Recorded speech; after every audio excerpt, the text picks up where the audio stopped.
बराच वेळ बसलाय त्यामुळे मी वेळेची मर्यादा पाळेन। या ठिकाणी उपस्थित असणारे महाराष्ट्र प्रदेश युवक राष्ट्रवादी काँग्रेसचे अध्यक्ष मेहबूब शेख,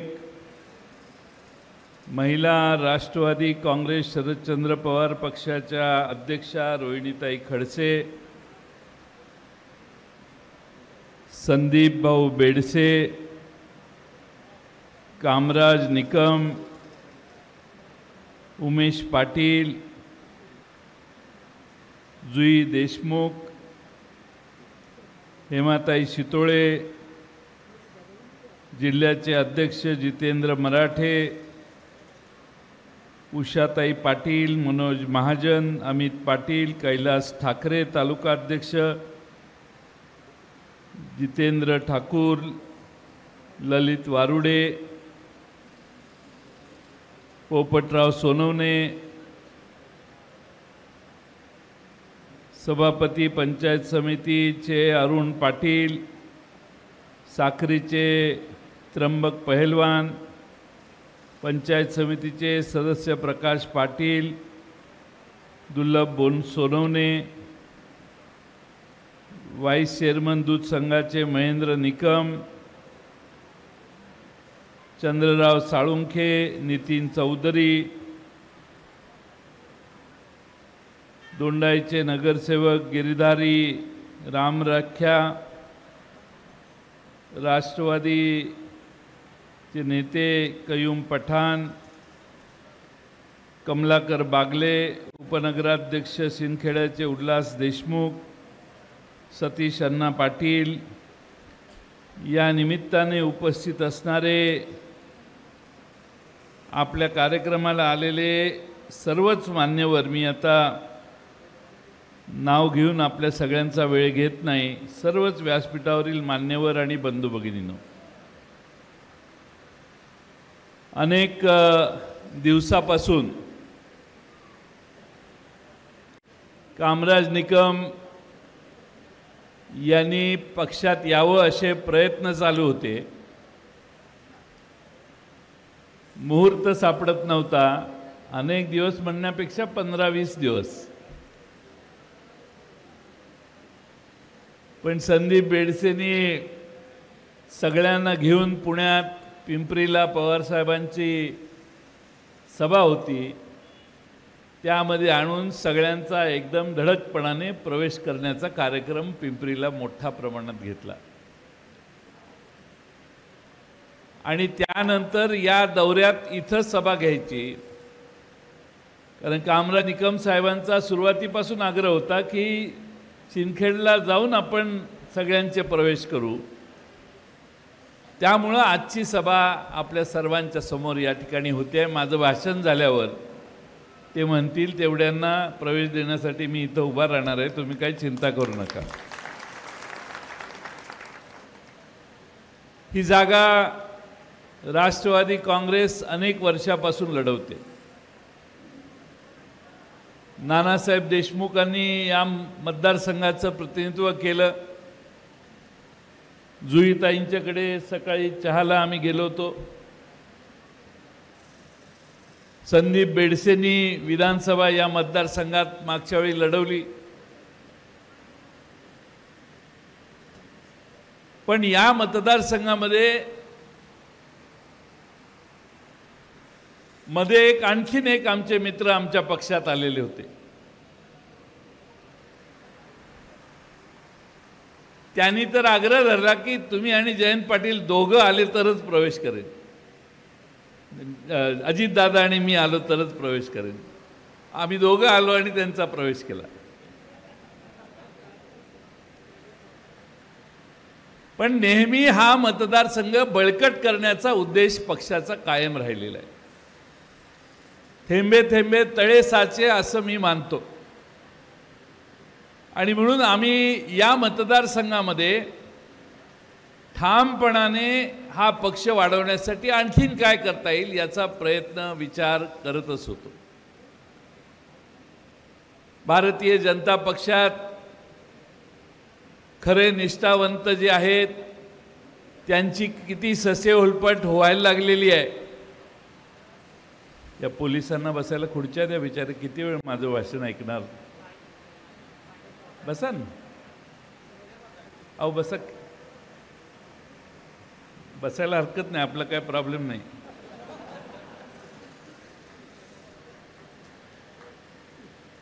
या मतदारसंघामध्ये काही विकासाची कामं जेव्हा जेव्हा संदीप भैयाने मांडली, मागच्या 2.5 वर्षात मी महाराष्ट्राच्या विधानसभेत होतो, त्यावेळी 22 उपसा सिंचन योजनेच्यासाठी 115 कोटीची सुप्रमा दिली। सिंदखेडा तालुक्यातील 8 उपसा सिंचन योजनेपैकी 4 योजनांचं काम आता जवळपास 90% पूर्ण झालेलं आहे। आणि संदीप भैया म्हणाले, मला माहित नाही प्रगती किती आहे, पण त्यांचं म्हणणं आहे की दिवाळीपर्यंत, दिवाळीच्या आसपास आपल्या शेतापर्यंत पाणी पोहोचेल अशा या 4 योजना आहेत। एक 15,000 एकर क्षेत्र जमीन ओलिताखाली येणार आहे। जवळपास 22 गावांना फायदा होणार आहे आपल्या तालुक्यातल्या। मधल्या काळामध्ये 86 गावांच्या पाणी पुरवठा योजनेसाठी 304 कोटीची योजना आमच्या सरकारने मंजूर केली। त्यासाठी अमरावती धरणातून 7 किलोमीटर कालव्याने पाणी बलदाने धरणात सोडणं, या कामासाठी जवळपास 15.25 कोटी रुपये देखील त्यावेळी मी मंजूर केलेले, मला आजही आठवते। अजून 90%च काम पूर्ण झालं। आणि या भागाला सगळ्यात मोठं वरदान ठरणाऱ्या प्रकाशा बुराई उपसा सिंचन योजनेला देखील मीच या खात्याचा मंत्री असताना सुधारित प्रशासकीय मान्यता देण्याचं काम झालं। मी चौकशी केली यावर्षी किती पैसे दिले, कारण आमचं सरकार नंतर गेलं, पण कामराज निकम साहेबांनी आणि संदीप भैयांनी मला सांगितलं की यावर्षी काय बजेटमध्ये पैसे आले नाहीत, केंद्राकडे पैसे मागितले आणि ते आल्यानंतर पुढे त्याच्यावर पावलं पडतील। पण या मतदारसंघात लाखभर लाखो हेक्टर जमीन पाण्याखाली येणार असेल आणि यांचं सरकार जवळपास 1.5-2 वर्ष सत्तेत असेल, तर 2 बजेट झाली। या वर्षी तर राज्याच्या अर्थमंत्र्यांनी 3 वेळा बजेट मांडलं, 2 बजेट आणि 1 पुरवणी मागणी। ती पुरवणी मागणी देखील 94,000 कोटीची होती। आणि त्यामुळं आपल्या या योजनेला प्रकाशा बुराईमध्ये राज्य सरकारमधून काही पैसे 50, 100, 200 कोटी रुपये दिले असते तर बरीच गती मिळाली असती। पण आता केंद्राची मान्यता येणार, केंद्राची आर्थिक परिस्थिती कशी आहे त्यावर तिकडनं पैसे सुटणार आणि मग आपलं काम होणार। परिस्थिती विलंब होण्याचीच आहे असं चित्र दिसतंय। मला आपल्या चेहऱ्यावर एक वेगळा भाव आज इथं आल्यावर पाहायला मिळतोय, तो म्हणजे या विधानसभा मतदारसंघात आपला आमदार होणार।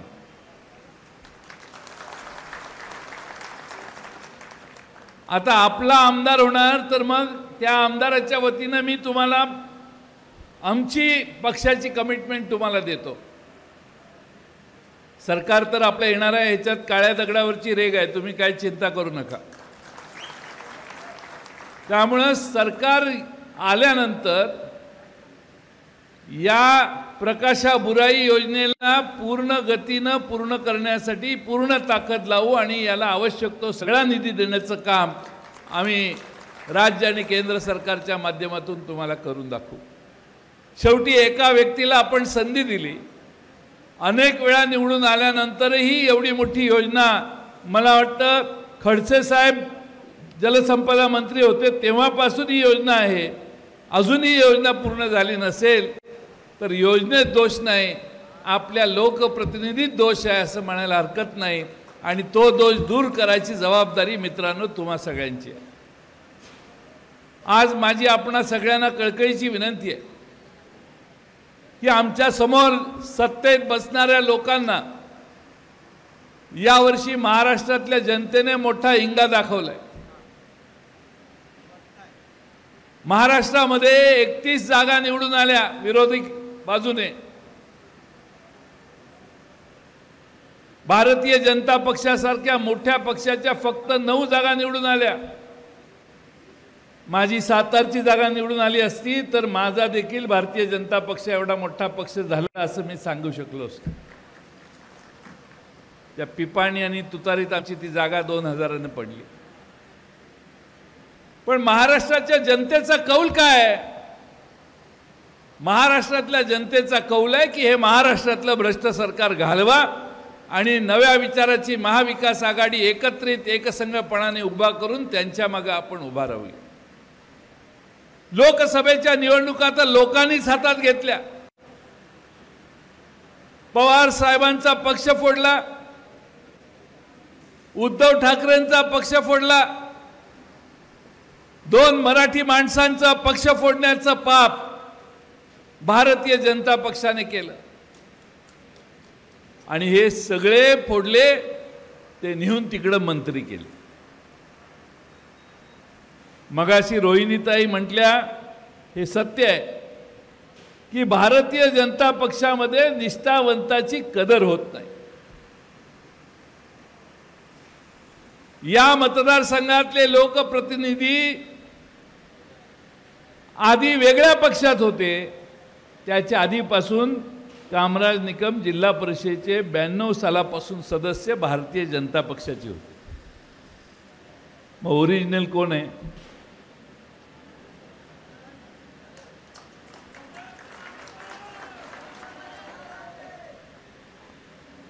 पलीकडे खडसे साहेबांच्यावरही काय परिस्थिती आणली आहे?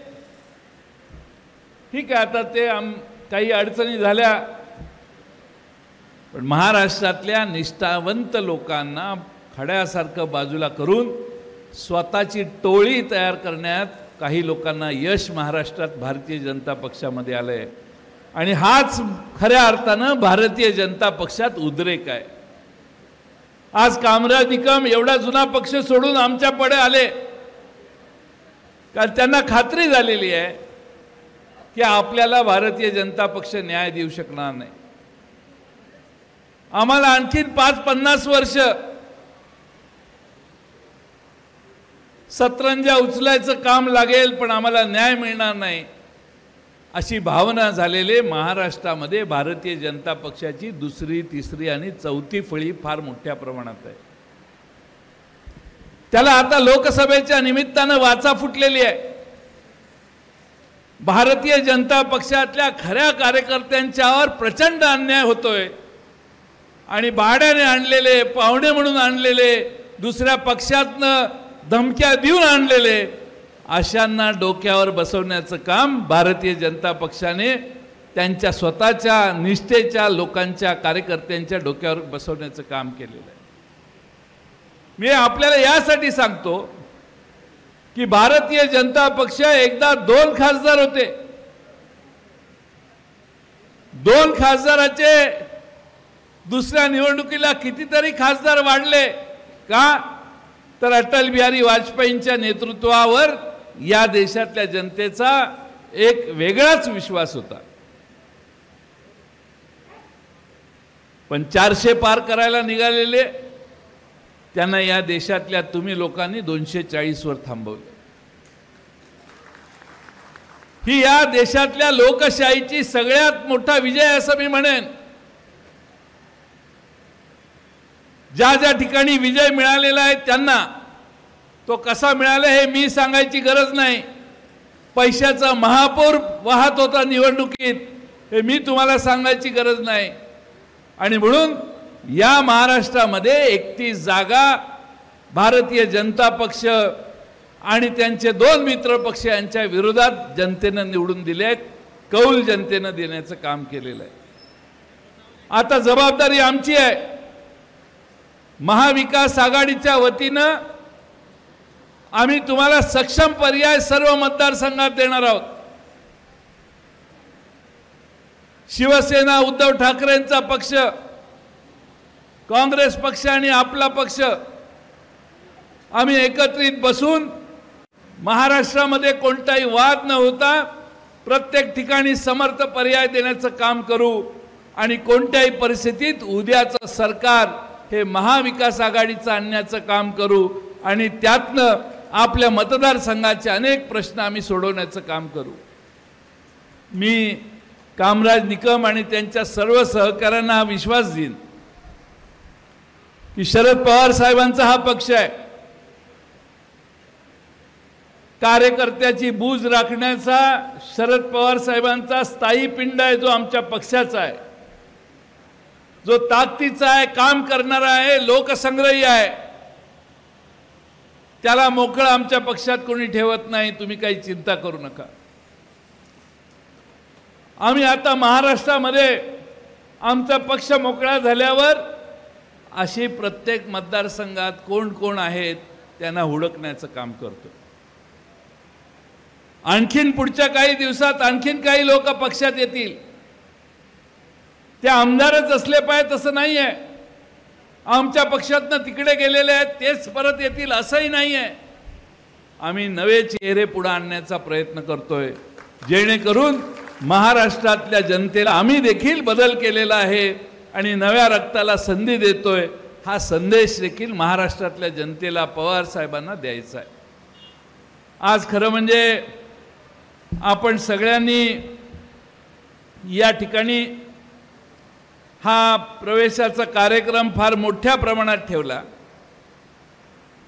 मी आत्तापर्यंत जेव्हा जेव्हा आलो मला वाटत नाही की एवढ्या मोठ्या प्रमाणात लोक सभेला गोळा झालेली होती आणि एवढा उत्स्फूर्तपणा लोकांच्यात होता।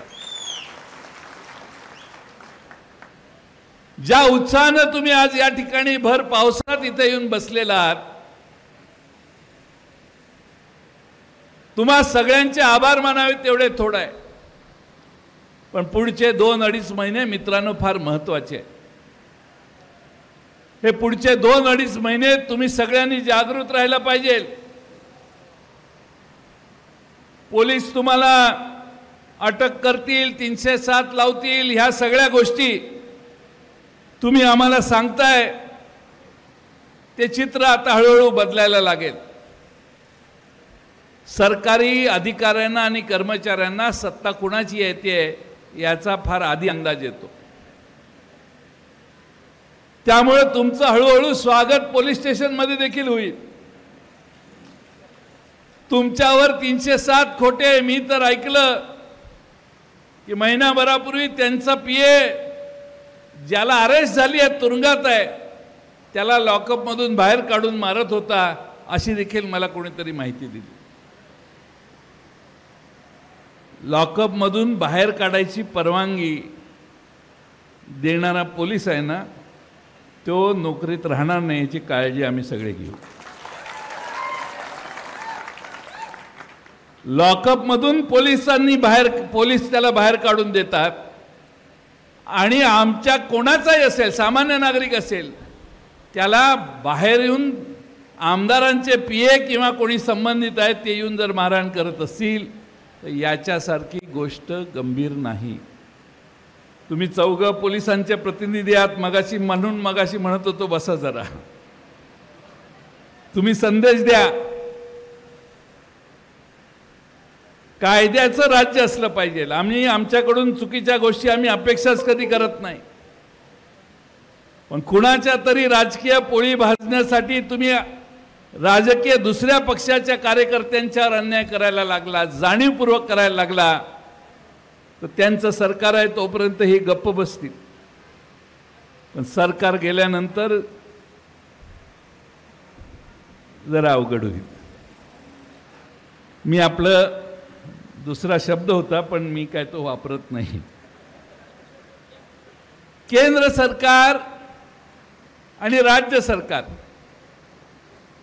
दोन्हीकडे भाजपचं सरकार असलं तर डबल इंजिन आपलं बरं होईल आणि आपलं महाराष्ट्राचं कोट कल्याण होईल असं हे सांगतात।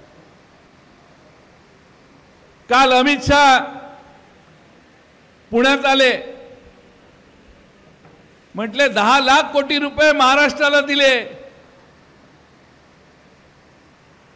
नियोजन आयोग जो असतो ना आणि वित्त आयोग, तर वित्त आयोग ठरवतो प्रत्येक राज्याला किती टक्के देशाच्या एकत्रित निधीतले वाटायचे असतात.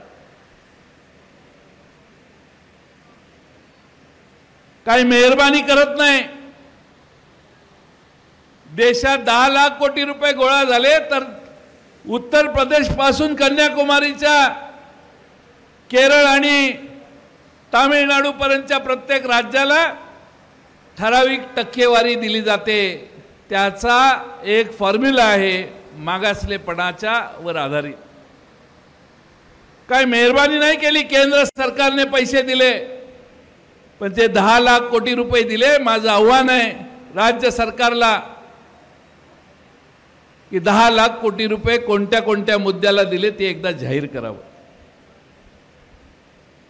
तुम्ही सांगितलं की सगळ्यात मोठे भ्रष्टाचारी शरद पवार साहेब आहेत.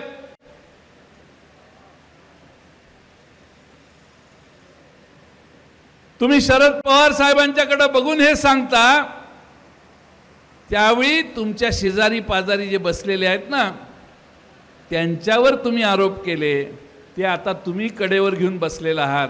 शरद पवार हा माणूस, हा नेता स्वच्छ आहे, पारदर्शी आहे.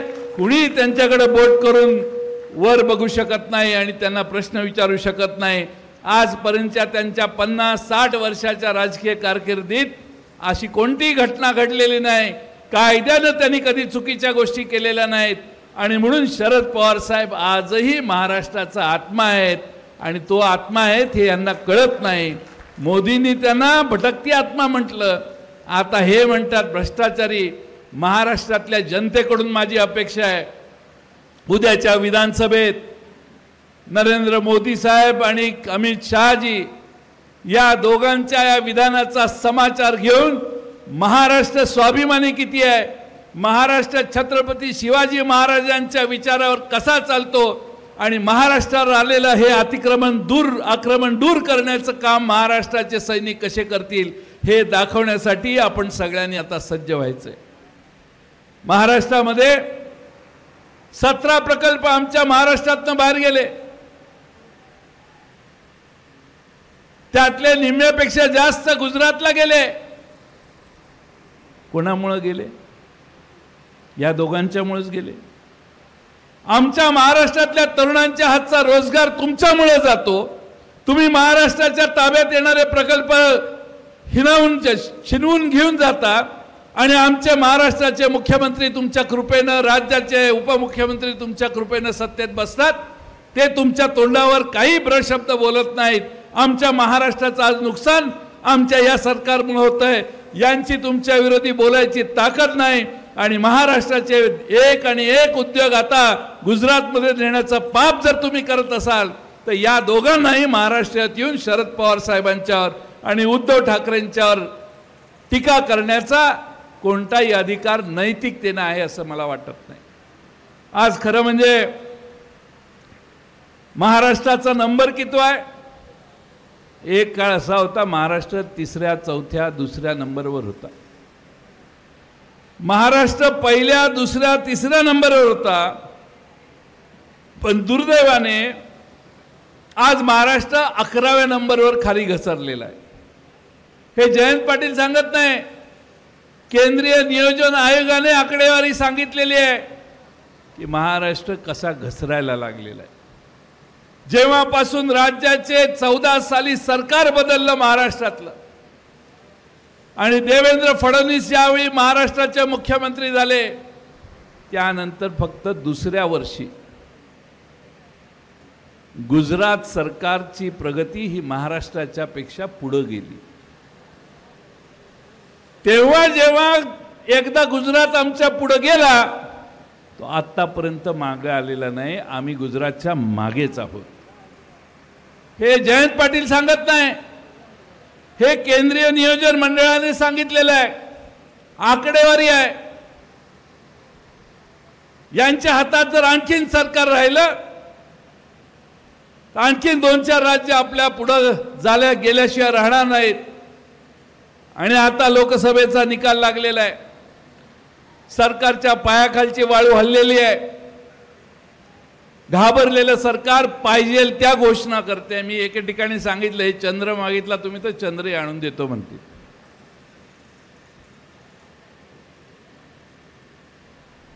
आता मी आज एक भाषण ऐकत होतो नगरमध्ये, लाडकी बहीण योजना आम्ही आणलेली आहे, पण पुढच्या विधानसभेत आम्हाला मतदान करा तर ह्या योजना चालू राहतील, असं बोलणं म्हणजे इनडायरेक्टली धमकावणं आहे, जनतेला धमकी देण्यातला प्रकार आहे। तुमची लाडकी बहीण कशामुळे झाली? लोकसभेच्या आधी नव्हती लाडकी बहीण। तुमच्या लाडक्या खुर्चीकडे बघून तुम्हाला आता लाडकी बहीण आठवली, आणि त्या लाडक्या बहिणीला किती दिले? 1500 रुपये दिले। दुसऱ्या सगळ्यांना 1000, 2000, 4000, 5000 इतके पैसे द्यायला लागले। आता वेळ कमी आहे म्हणून मी ते वाचत नाही, पण लाडक्या बहिणीला 1500 रुपयासाठी लाईनीत उभा करायचं पाप करताय। अरे भाऊबीज घरी नेऊन द्यायची असते, कशाला त्यांना अर्ज भरायला लावताय? पण लाडक्या बहिणीला माहिती आहे त्या दोघांना जाऊन देतात। तसं यांच्या तिजोरीत काहीच पैसे नाही आहेत। हे तिघं एकत्रित बसतात आणि सांगतात, लोकांना माहित नाही तिजोरीत किती पैसे आहेत। त्यामुळे आपलं काय बोलायचंच असतं आणि निघून जायचं असतं। ही मानसिकता या महाराष्ट्रात या लोकांनी करून ठेवलेली आहे। आणि म्हणून फार नाही 7,80,000 कोटीचं कर्ज आपल्यावर यांनी चढवलंय। पीक विम्याचे पैसे मिळत नाहीत, नुकसान भरपाई, निसर्गाची अवकृपा। आता मला कामराज निकमांनी रस्त्यात पाणी वाढलेलं दाखवलं। आता ही नुकसान भरपाई पंचनामे केल्यावर मिळणार कधी?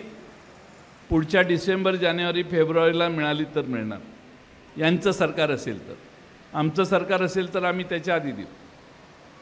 पण आज महाराष्ट्रामध्ये कुठल्याही धान्याला, पिकाला, शेतीमालाला हमीभाव नाही। दूध किती रुपयाला विकतो आपण?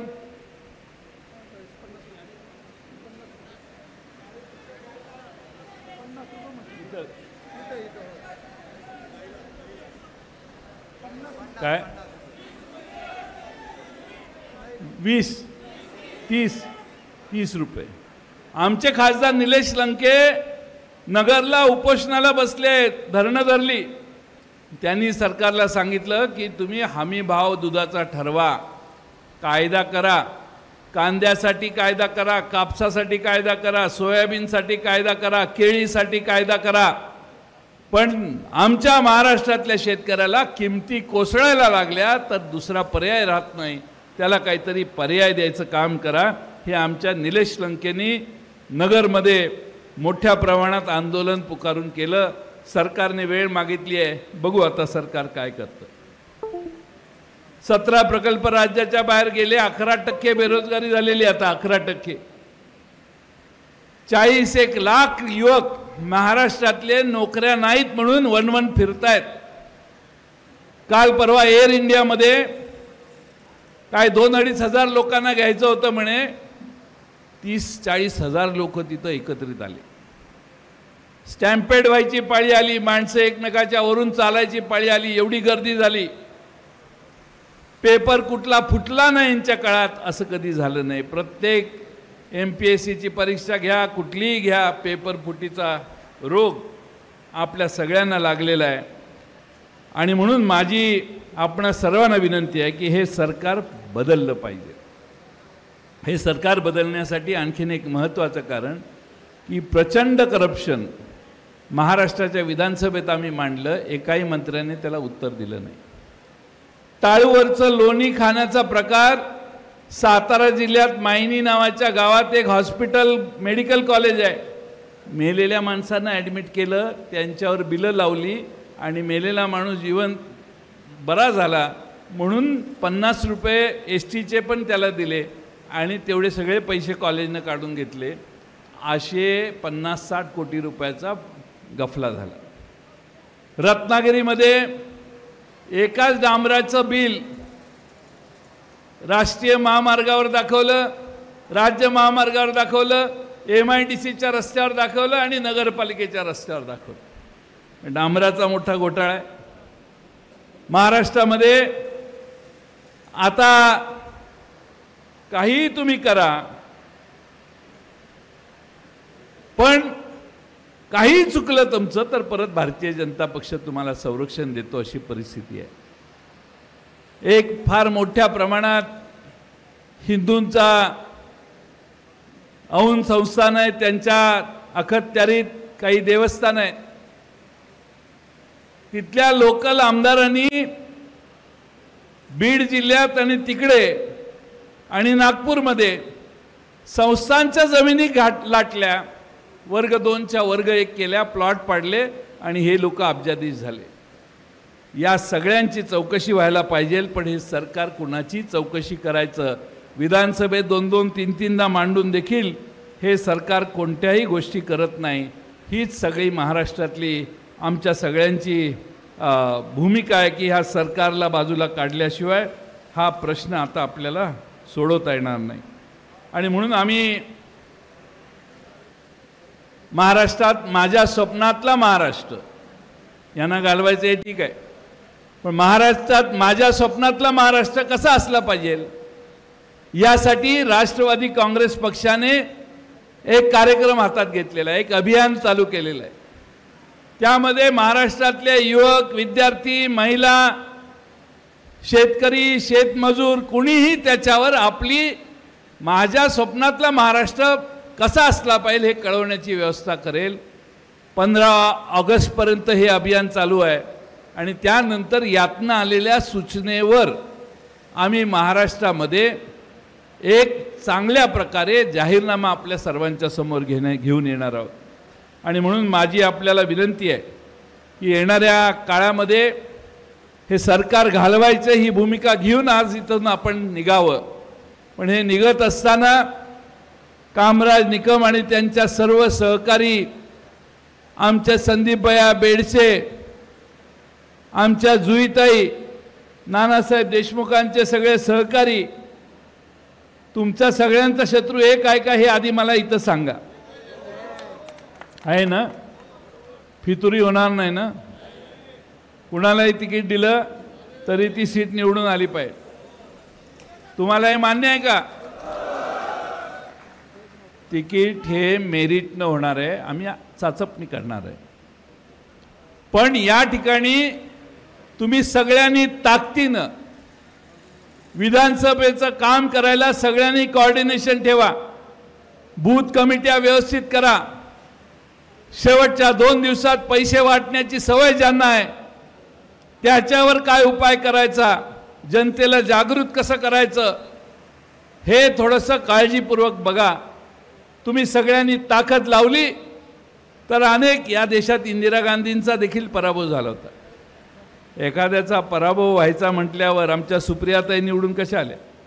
एकदा माणसाचा मूड बदलला की तो दुरुस्त होत नाही. आता तो 2 महिन्याचा काळ आहे आणि तुमचा मूड माझ्या लक्षात आलेला आहे.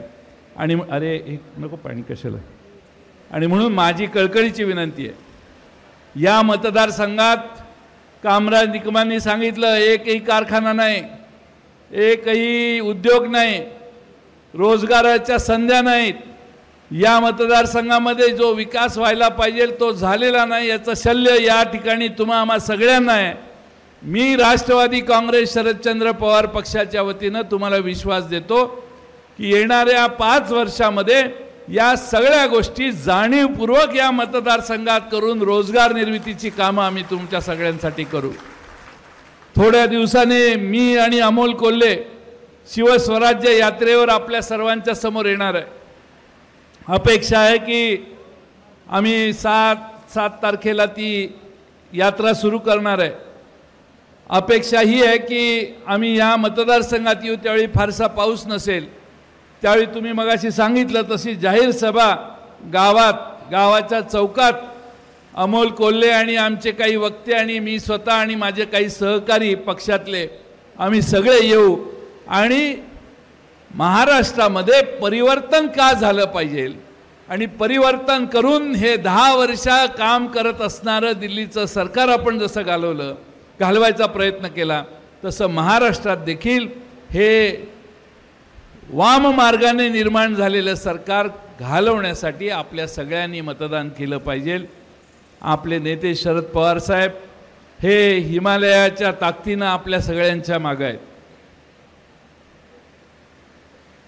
आमचे उद्धव ठाकरे साहेब आपल्याबरोबर आहेत, काँग्रेस पक्ष देखील आपल्याबरोबर आहे। आपण सगळ्यांनी एकत्रित ताकद लावली तर या महाराष्ट्रामध्ये 175 पेक्षा जास्त जागा निवडून आणण्याचं काम आपण सर्वजण करू शकतो, हा माझा विश्वास आहे। आणि त्यासाठी तुमच्या सगळ्यांचे आशीर्वाद या मतदारसंघात आमच्या उमेदवाराच्या मागे आपण उभा करावं ही विनंती करतो। पुन्हा एकदा कामराज निकम त्यांचे सर्व सहकारी, कामराज निकम शरद पवार साहेब पण डायरेक्ट फोनवर अवेलेबल असतात, त्याला मध्ये काय नसतं। मलाही कधी फोन केला तरी आम्ही अवेलेबल, कुणीही आम्हाला फोन करतं। त्यामुळं हा पक्ष हा कार्यकर्त्यांचा पक्ष आहे, हा पक्ष हा या महाराष्ट्राला पुढे घेऊन जाणारा पक्ष आहे आणि शेतकऱ्यांचा ग्रामीण भागातल्या जनतेला ताकद देण्याचा नेहमी विचार करणारा हा पक्ष आहे। आणि त्यासाठी तुम्हा सगळ्यांचा आशीर्वाद या निमित्तानं राष्ट्रवादी काँग्रेसच्या शरद पवार साहेबांच्या या प्रयत्नाला आपण द्या। मला खात्री आहे अनेक हल्ले पवार साहेबांच्यावर होतील, शेवटच्या टोकाच्या भूमिका घेतल्या जातील, जे आमच्या सगळ्यांच्या सारखे तुमच्या समोर बोलतायत त्या सर्वांना अडचणीत आणण्याचं काम होईल। पण महाराष्ट्रातल्या जनतेवर माझा विश्वास आहे, महाराष्ट्रातली जनता सुजाण आहे, तुम्ही ताकदीनं अशा कोणत्याही प्रयत्नाला उधळून लावण्याचं काम कराल एवढीच अपेक्षा या निमित्तानं करतो आणि माझे लांबलेलं भाषण पूर्ण करतो। धन्यवाद। देश विदेशातील प्रत्येक घडामोडींचे लाईव्ह अपडेट मिळवण्यासाठी आता साम टीव्हीच्या सर्व सोशल मीडिया प्लॅटफॉर्मला लाईक, फॉलो आणि सबस्क्राईब करा।